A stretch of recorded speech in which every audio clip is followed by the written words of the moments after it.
Hey fellas, Ruben here. I'm making myself some arrow shafts. Finally, I'm taking the time to do that. Uh, what I what I'm using is, I showed it on my previous video. I found it at a secondhand store. It was a bunch of reed cane like this. They're probably about 50 inches long. What I'm doing is I'm straightening them out using my heat gun and a tool. And this is the first one I've made, just the rod. Cleaned it up, pretty straight on the shaft. Got as straight as I possibly can. And these are bamboo. 31 inches. This one is. The second one would probably be, no wait, 32 inches. I left myself 2 inches to play with, but I'm going to be doing the fletching from some turkey feathers that I have here, and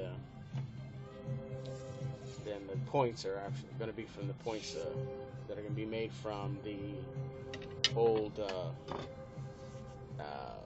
circ working on right now. You can see I started there, and then when I got to about here, they're still not straight. So I'm going to show you how I'm doing that. So you can tell there's a train going by my place. This is a tool. I saw one like this on one of the videos I saw on YouTube and how they make arrows. What I did was I cut a notch out of this piece of hardwood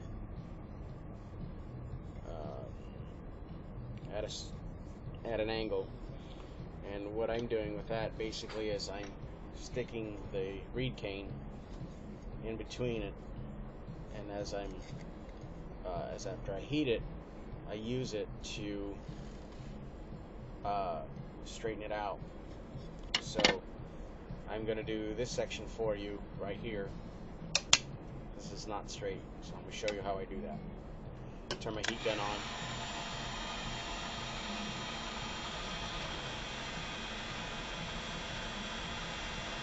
I'm just heating that section right here of the bamboo.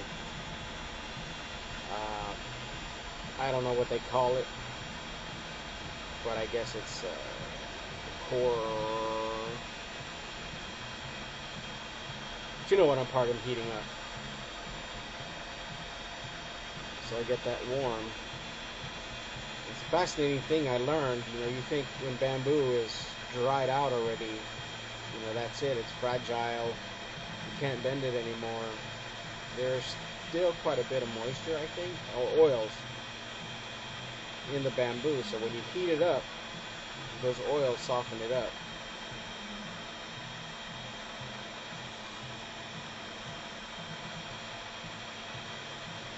And when you're getting close to that point, because it'll get a real sheen, it'll get a real nice shine on it, and then you want to go a little bit further past that shine.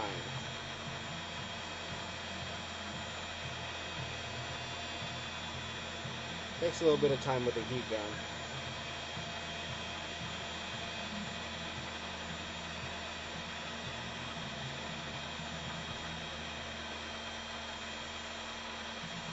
Yeah, that's warm over there on that side.